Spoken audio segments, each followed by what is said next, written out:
So now I'm going to make a waistband.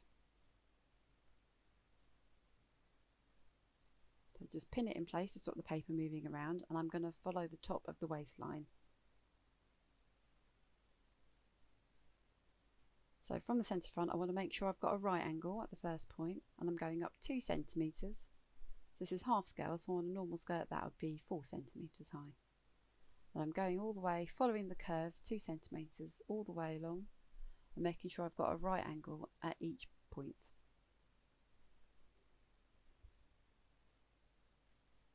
So again, this is going to be cut on the fold, so I don't need seam allowance on that part. And then 1 centimetre all the way around again.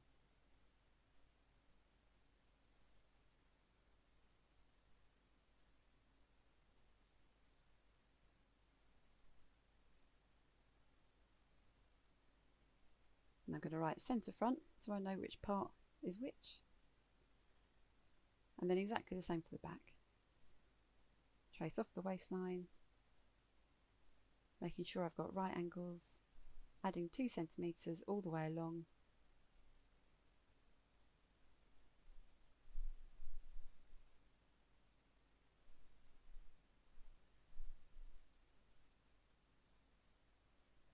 And this was going to have 1 centimetre all the way along, because with this I'm making a skirt that would have the zip going right up through the centre of the waistband. So centre front's got 2 sections, and the back we've got 4, 2 left, 2 right. I'm just marking my notches so you can see where they are.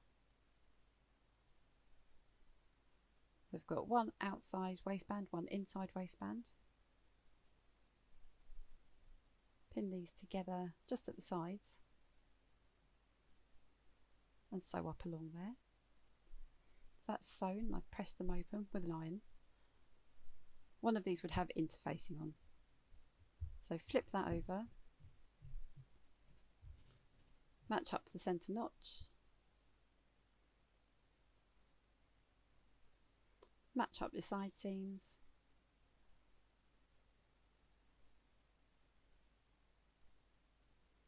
and match up the end as well.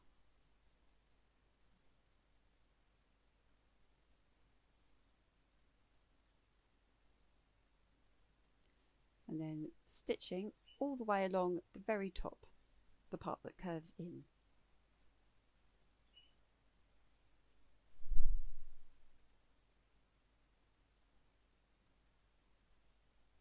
So I'm snipping into the curve of the waistband so that we can turn it through nicely.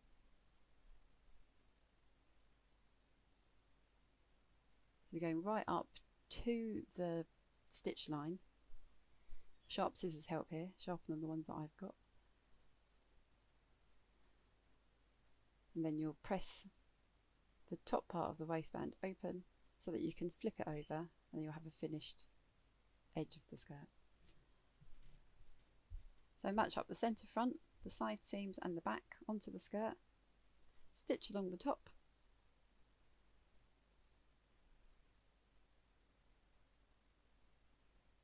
so I've matched up the centre front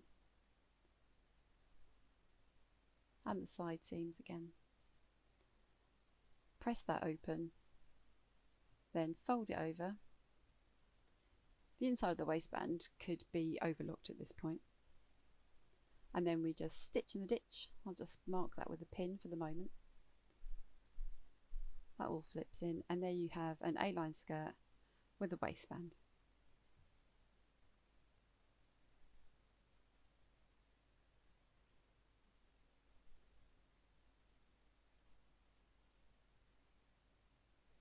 If you didn't want to have a visible waistband and you wanted a facing instead, it's the same method. You're just going to go down this time instead of up.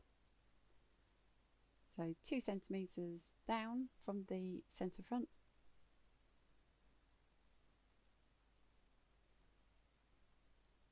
And instead of having right angles, you're just going to follow the top curve of the skirt down 2 centimetres.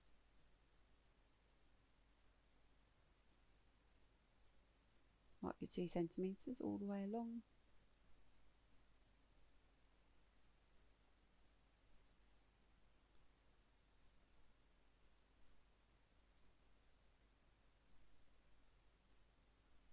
So again, no seam allowance on the front, as that's going to be one part that's cut on the fold.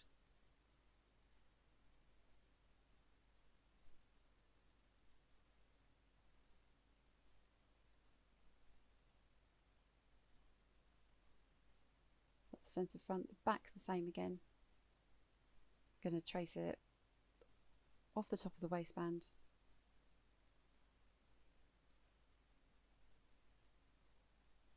Down 2 centimetres.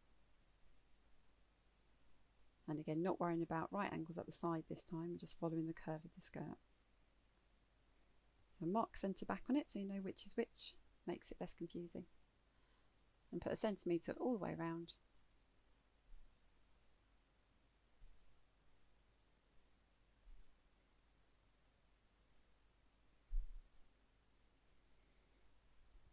So I only need to cut one of this out.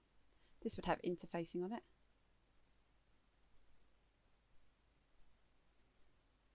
So I've matched up, sewn the sides, and I've marked on the top as I'm going to stitch this on by hand again.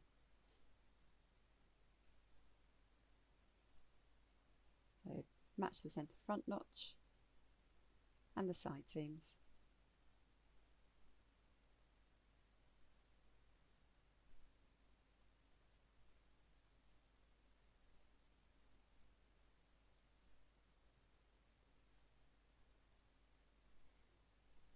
And match up the back as well.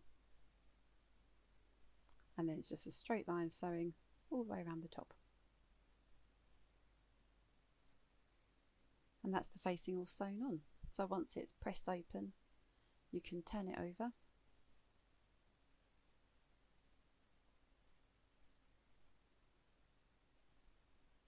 So there's no raw edges along the top. You've got a nice finished line.